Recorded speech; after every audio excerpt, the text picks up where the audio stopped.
আমরা জাতীয় নাগরিক পার্টি এনসিপি এবং এই সমমনা 8 দলের সাথে আমরা একত্রে নির্বাচনে অংশগ্রহণ করব বলে আমরা সিদ্ধান্ত নিয়েছি।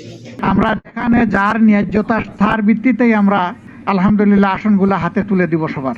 আমরা আশা করছি যে বৃহৎ জুলাই বিপ্লবের অংশজন প্রায় সবগুলো দলই সমন্বয়ের মাধ্যমে আসন সমঝোতার মাধ্যমে আমরা নির্বাচনে অংশগ্রহণ করব। অবশেষে সত্যি হলো গুঞ্জন। জামায়াত ইসলামী সহ 8 দলের সঙ্গে নির্বাচনী সমঝোতার ঘোষণা দিল জাতীয় নাগরিক পার্টি। এই সমঝোতায় রয়েছে কর্নেল অলি আহমেদের নেতৃত্বাধীন লিবারেল ডেমোক্রেটিক পার্টিও।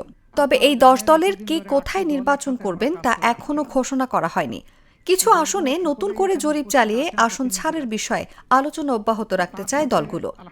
রোববার এক সংবাদ সম্মেলনে আনুষ্ঠানিক জোটের ঘোষণা দেন জাতীয় নাগরিক পার্টির আহ্বায়ক নাহিদ ইসলাম। আমরা জাতীয় নাগরিক পার্টি এনসিপি এবং এই সমমনা 8 দলের সাথে আমরা একত্রে নির্বাচনে অংশগ্রহণ করব বলে আমরা সিদ্ধান্ত নিয়েছি। জোটের কারণ হিসেবে নাহিদ স্পষ্ট করেছেন, নির্বাচন সুষ্ঠু করার জন্য ও বৃহত্তর ঐক্যের স্বার্থে জামায়াত সহ সমমনা 8 দলের সঙ্গে নির্বাচনে অংশ নেয়ার এই সিদ্ধান্ত নিয়েছেন তারা। এদিকে জামায়াতের সঙ্গে জোটের সম্ভাবনাময় সমঝোতার সংকট তৈরি হয় এনসিপিতে। তাসনিম জারা থেকে শুরু করে একের পর এক পদত্যাগ করতে থাকেন শীর্ষ নেতারা। নেতাদের পদত্যাগের বিষয়ে নাহিদ বলেন, কেউ দলে থাকবে কিনা বা নির্বাচন করবে কিনা সেটা তার ব্যক্তিগত সিদ্ধান্ত। তারা তাদের দলের নির্বাহী পরিষদের সঙ্গে আলোচনা করে সংখ্যাগরিষ্ঠের মতামতের ভিত্তিতে জোটের বিষয়ে সিদ্ধান্ত নিয়েছেন। সোমবার চূড়ান্ত প্রার্থী ঘোষণা করা হবে বলেও জানান তিনি।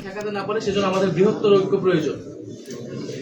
সেই তাগিদ থেকেই আমরা জামায়াতে ইসলামী এবং তাদের যে সমমনা 8 দল রয়েছে তাদের সাথে আমরা কথা বলেছি এবং মধ্যপন্থী রাজনীতির কথা বলে গেল 28 ফেব্রুয়ারি আত্মপ্রকাশ ঘটে এনসিপির।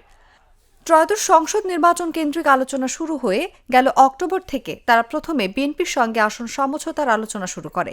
সংশ্লিষ্ট একাধিক সূত্র থেকে জানা গেছে, বিএনপির শীর্ষস্থানীয় নেতাদের সঙ্গে এনসিপির শীর্ষ নেতৃত্বের প্রত্যক্ষ ও পরোক্ষভাবে একাধিকবার আলোচনা হয়। তবে চাওয়া পাওয়া নিয়ে শেষ পর্যন্ত বোঝাপড়া হয়নি।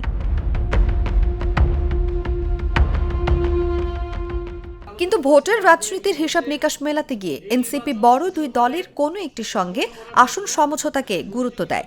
বিএনপির সঙ্গে সমঝোতার সম্ভাবনা কমে আসার পর সম্প্রতি এনসিপি জামায়াত ইসলামের সঙ্গে আলোচনায় যুক্ত হয়। এরপর সদ্য গঠিত ত্রিদলীয় জোটও ভাঙনের মুখে পড়েছে। নিউজ ডেস্ক, জাগো নিউজ।